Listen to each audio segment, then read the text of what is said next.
So it's not about these experiences being perfect. It's about knowing what I was there for, that I wanted to have like human connections with people, and I wanted to find my people, and I wanted to let more people know what I was doing in the world so I could help more people and start to have people know who I am.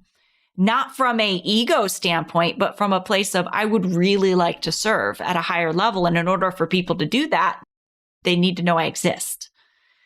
And so I really had a great experience.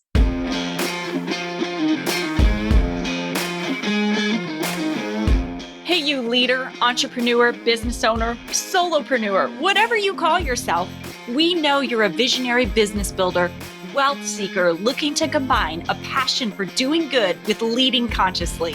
It's time to shift from a traditional focus of pure wealth accumulation to one that integrates well-being and fulfillment. This is the Conscious Edge podcast, and I'm Alecia St.Germain, entrepreneur and coach. Along with my friend and wellness advocate, Jonathan Duggar, we're diving into what it means to embody radical self-acceptance while still evolving to lead with compassion and kindness. We're sharing our own experiences and expertise as we unpack imposter syndrome, perfectionism, procrastination, and all the other things that lead to burnout and keep you from experiencing pure joy, business growth, and maximum impact. This is a safe and supportive space to explore what it means to be a human creating wealth and building a business. You're here for a purpose, and it's time to shine your light. So here we go.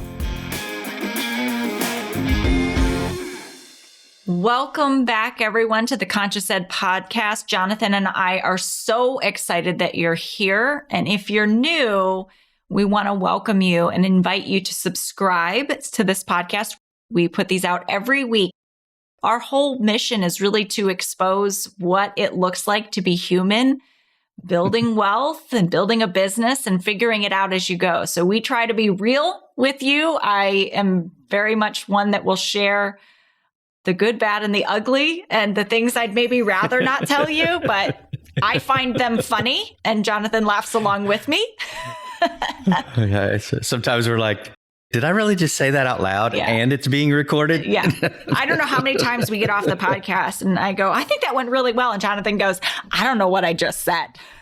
I have no idea what I just said. Stream of consciousness. So we just try to be real. And these are organic, fun conversations that we've been having behind closed doors for 20 plus years. And we just decided that we wanted to bring you in on it because we knew what we were working through had value for other people. So thank you so much for being here. And so I had an experience over the last several years with going to conferences. And I used to go to conferences all the time. You were there with me at the real estate conferences. And I got this belief that they were kind of pitch fests and kind of sleazy and like just lots of sales. And, I just really didn't have very high expectations for real estate conferences. So when I was invited to speak at a women's conference a few years ago, I didn't put a lot of stock in it.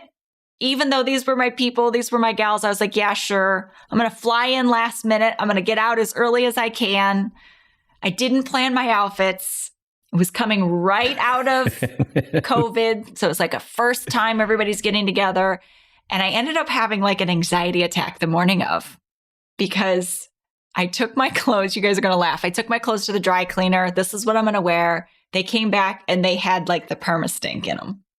And I was like, oh man, I'm going to smell at this conference. Stink up the place. Right? And I'm worried about being with people suddenly. Like I realized I definitely had some trauma to work through from being closed up in my house for a couple of years. I did not realize maybe some social anxiety I had developed, all the things. Fast forward 2 years later, same conference. I ended up going to the conference. It was amazing. I was completely blown away by it's InvestHer Con. For those of you curious, what conference is this? It's InvestHer Con with the real estate investor community. I love these ladies. And they did an incredible job. And every year they do better and better. But this year was off the hook for me. Like a month before, I had my clothes laid out. And we always laugh because Jonathan knows, like, I like my clothes. I like my fashion.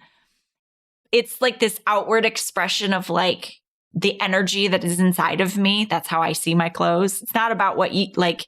It's just like how I want to show up in the world. And so I had some really specific intentions going to this conference. And I thought it was like, I came away so energized, so just had the best experience. So many wonderful speakers I connected with. And also there were people who were disappointed and were like, oh, it was a conference or it was this or that. And I had this thought that in every moment, you're creating your experience. You're setting the intention for what you're going to get out of someone, out of something, out of a relationship, out of a conversation. And how many people show up to coaches, conferences, networking events, and it's like, here I don't give to me, like impart on me. Yes. And then when make they don't make my experience, right? And then when they don't get the experience they are hoping for, they are disappointed. And so I just really felt called to tell people kind of how I'm approaching conferences. I went to a not investor conference last fall, and it was also an incredible experience, but it wasn't because they had the best speakers or because there were moments where it was like, oh man, I'd really wish they'd turn the music down. It's so freaking loud. I can't network, which is what I'm here for. Right. And so it's not about these experiences being perfect. It's about knowing what I was there for, that I wanted to have like human connections with people, and I wanted to find my people, and I wanted to let more people know what I was doing in the world so I could help more people and start to have people know who I am. Not from an ego standpoint, but from a place of I would really like to serve at a higher level. And in order for people to do that, they need to know I exist. And so I really had a great experience. And also I have a guilty pleasure. I like to stay in hotels by myself without my family.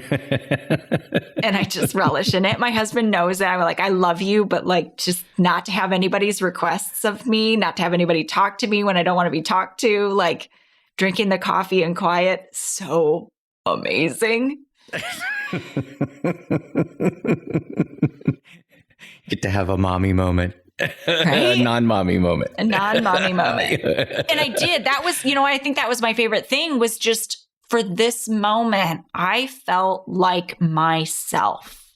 I felt like not somebody's mom, not somebody's wife, just Alecia in what I'm called to do, fully expressed, enjoying life, enjoying the people around me, enjoying the experience. And I really believe that we can all create that, but it takes a certain amount of intention. Yes, absolutely. And then it's so funny because in preparing for this, you had this concept that we were going to talk about, like the bigger part of life, right? Well, I think I took experience and you had a very specific experience in mind. And somehow I thought in my head, creating our own reality. Mm-hmm. So, but it is all of ours. Exactly.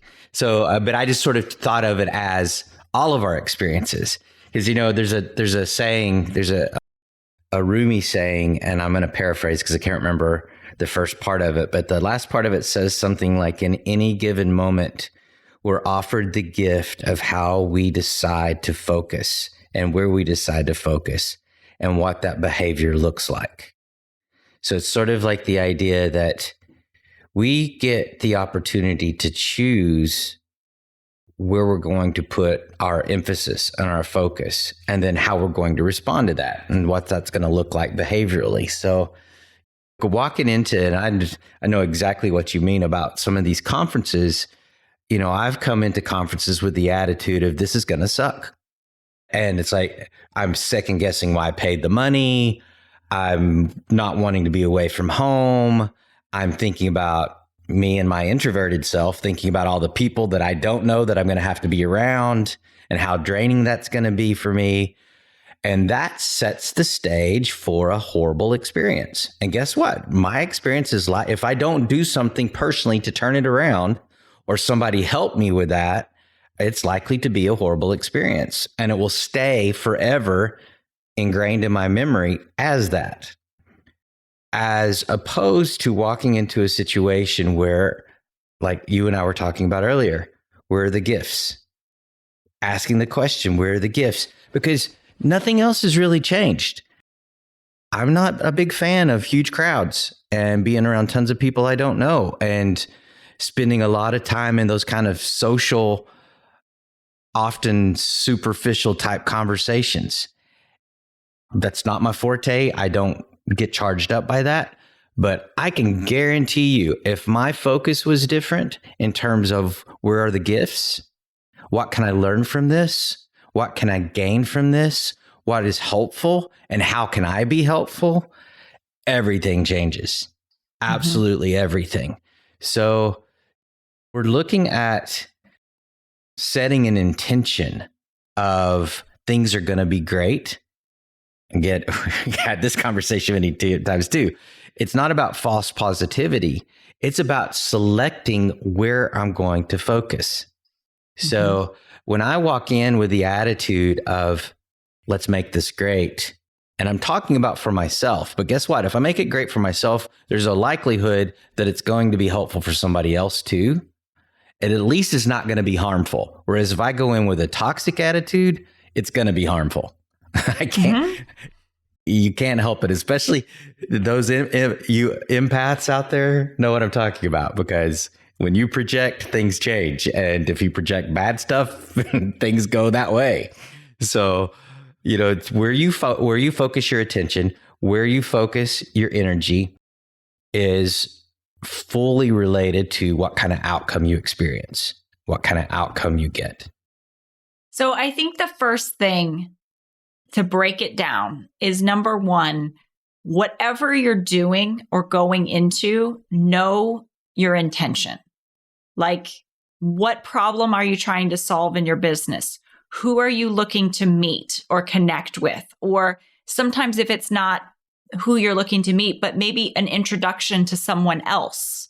Like, I'm looking for someone who can connect me with this type of person, this referral. But like, what is it that you're looking to solve that would advance you to your next goal or your next level?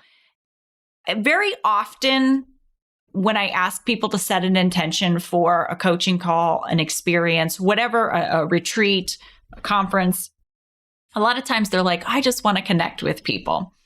And I think that that's great to just have no expectations, just be there to enjoy people. And I love that. But also I do think sometimes when we're not really honest about what would be most helpful in our business, you're kind of slowing the progress down because you're not the progress down. It sounded weird coming out of my mouth there. When you're slowing your progress down because you could be moving your business along towards your goals and your desired outcomes so much faster if you were a bit more intentional. Like, I love that you're willing to go with the flow, but also going with the flow is sometimes setting that more specific thing. Like, if I could solve that one problem. So that would be my first thing I would say before anything you go into, Jonathan. Kind of what I heard you say is like, really setting an intention out of what do you want to get out of it. And I love what you said. Number two, what can I give? Because again, if an experience that you're having is negative or not positive, we as the collective humans are creating it. Yes. So if you're taking energy from the room, from the experience, whatever it is that you're doing, you're not giving. You're just saying like, I'm going to take. Like, I'm here to take, give to me, fill me up, make this experience great for me. It's entitled. Yes. And you're not contributing to making that happen either. Yes. So go ahead. Well, something you said made me think of a conversation I recently had with a good friend of mine. She's a trauma-informed, she's psychotherapist, but she also teaches trauma-informed yoga and holds yoga classes and yoga practice for people that have experienced trauma of various kinds. And one of the things we were talking about this concept of flow, being in flow state and different things like this. And this little sideline of what you said of going into the conference, of going with the flow. Well, I think I know what you meant. And I totally agree that if you come in just sort of almost passive in that, you're not likely to get as much as you definitely could. Not that you won't receive anything that could be helpful and useful, and not that you won't give anything that could be helpful and useful, but you're probably not going to maximize the experience. So what my friend Lisa says is flow actively. Flow is active. So flow actively. And I do this a lot in group settings like that, where I try and go in sort of as neutral from a standpoint. I'm not going to have expectations one way or the other. So you could say I'm not setting a specific intention, but I really do have an intention. My intention is to remain curious. I'm actively going to be curious. And guess what? When you do that, if you can keep that present, organically things will develop. Mm-hmm. Something will spark your attention. You'll say, oh, wow, I want to know more about that. You'll end up in a conversation. You'll end up in a session. You'll end up exploring more. You'll get books, whatever. I mean, I've grown whole workshops out of a conversation I had at a conference that was something that sparked my attention, and I continue the conversation. So flow actively. If you're going to go with the flow, flow actively. Stay curious. So that is fascinating because, and I'll give you an example from this most recent InvestHer Con that I was at. So I had the opportunity to have lunch with Kim Kiyosaki. Very lovely person. And if you don't know her, she is part of the Rich Dad organization. And she was one of the speakers, probably one of the most incredible speaking.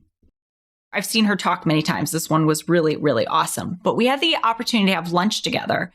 And every time I see her, we see each other every couple of years for, 15 some years.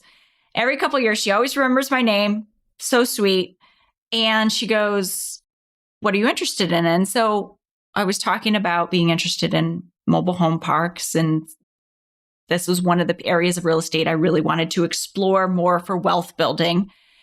And I've mentioned it for several years now, but I haven't made a lot of movement on it. A little bit here, a little bit there.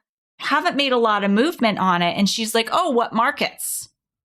And so you and I had talked about Kentucky maybe being a good market for me.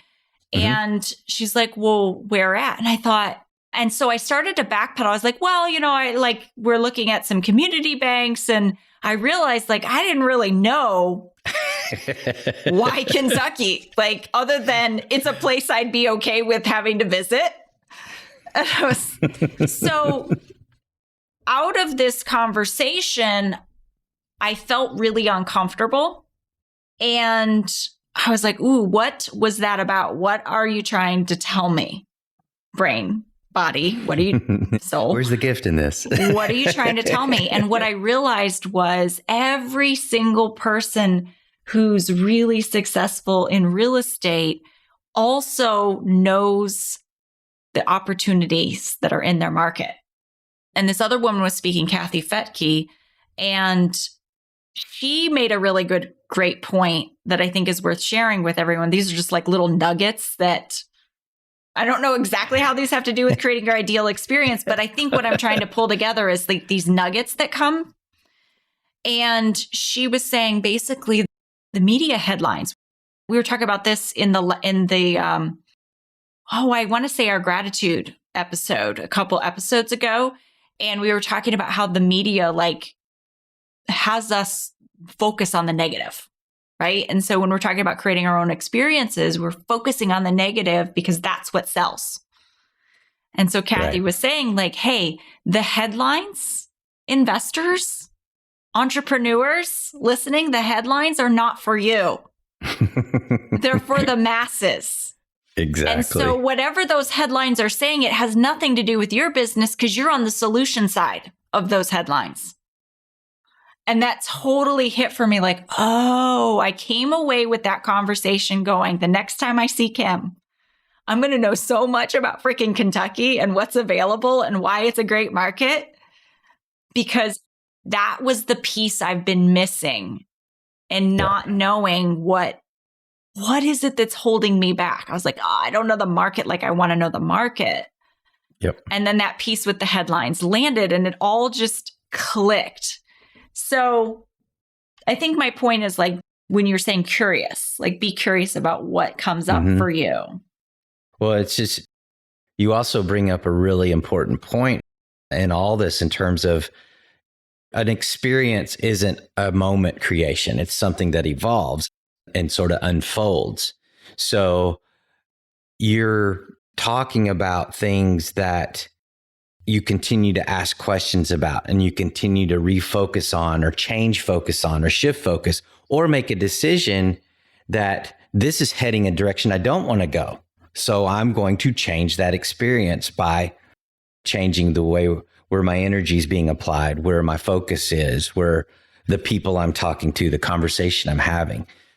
But I really like that statement or that concept about the media, because that is, now talk about creating your own experience. You could talk to 100 people about the economy and 99 of them are going to have something negative about it. But the one that is creating their own experience would say, this is an amazing opportunity to create affordable housing for people right now. And I can do that with mobile homes. Oh, okay. So this is a good economy then? Absolutely. This is a great economy for creating affordable housing. And I can do that with mobile homes. It's like, it's a very specific focus that changes the experience, creates something from a negative circumstance to a positive aspect. So I think the point I was really wanting to land too is that those uncomfortable moments, like maybe in another time frame, I would have walked away with, I'm not enough. Oh, I suck. Like I totally bombed that conversation. More worthiness stuff. Yep. And instead I was like, oh, that's what you've been wanting me to know, brain, because I was curious. And so there's a lot of gratitude, gratefulness, like, oh, yes, that was so cool. And I was so excited to fill that gap. Yep. That's exactly what I meant by you have given that opportunity to now shift focus and say, oh, now I can ask these other questions or I can target. Now I'm laser beamed. I can go in and get all this data that I need. Ask the right questions, ask targeted questions. So that's awesome. Right. It's awesome. So I wanted to really take this time, and I know that you had the bigger experience. So we talked about intention. You talked about another option for setting a specific intention would be flowing actively. I think that's how you said it. Actively flowing, flowing active. With curiosity. With curiosity, right? So that's a big piece of it. What else in creating your experience would you add as if we were giving someone some steps to walk through or some things to implement? This goes back to the self-compassion piece that we've talked in the past and mindfulness. Withhold judgment. Withhold judgment until you have data. So if you're going in, let's say you're going into here, let's keep the conference setting as our focus. So you're going in to hear a speaker, or you're trying to decide which speakers to listen to, and you have no data except what other people have said, but it's a subject area that you really would like to know more about. But, you've heard the speaker is dry, the whatever. So withhold judgment until you have more data. So go into it from the standpoint of, again, where's the gift? And what you're going to find if you go in there with the curiosity about the subject, even if the speaker is maybe not as entertaining as they could be, or They're just not a good presenter. Not all educators are great presenters, but their subject is very relevant to what you wanted to hear. The information is very sound and useful. Focus on that, and you still walk away with the gifts. Whereas if you go in and self-sabotage by setting it up as, this is going to be horrible, I probably won't have any impact because they're so boring. That's the kind of messages we sometimes give ourselves when we're setting ourselves up to fail. Then it's going to be like that. Even if the information is useful and helpful, it's probably not going to stick. It's probably not going to land. So, and that tracks way back to what you said about some people expecting to be fed in a specific way or given something in a specific way. So they have an expectation that I'm going to get going and get blown away. And this will all just make sense to me. And you know what I love about what you just said about like kind of letting go? It's like giving grace to the speakers. They have knowledge. There's a reason they were invited to be there. Yes, exactly. They have their expertise and their gift, and they're also on a human journey, having a human experience, learning how to do better. Some people, it was like their first time on stage and they did awesome. And I was like, good for you. Like so many people could not get up on stage for their first time and do it. But also the other thing is not everything is for you. Exactly. And sometimes it's about holding space for someone else that is for. So an example was there was a woman who presented that someone was like, I didn't need to see that. That was like basically like waste of time, right? So for them, they didn't find value in it. But at the same time, another woman in the audience heard that. And she realized and had this opening that she could create an entire business model that would help support a charity for her country that she is very passionate about supporting. And so a beautiful human serving humanitarian business model came out of her being able to see what this woman was doing. And so sometimes it's like, hey, maybe just hold some space for someone else's beautiful creation to happen. And just, you were there to give your energy, to give your focus, to give that speaker support. And that created something for someone else. Exactly. And who knows, it's sort of the ripple in the pond concept. Who knows where they started, that speaker, where they started, where they're going to end up if they keep at it and keep having people that show up and support and give constructive feedback and that nurture someone that has the educational resource or the informational resource. They're just maybe lacking on the presentation side. Those are all things you can learn. And then it's a practice effect. So as you and I both well know.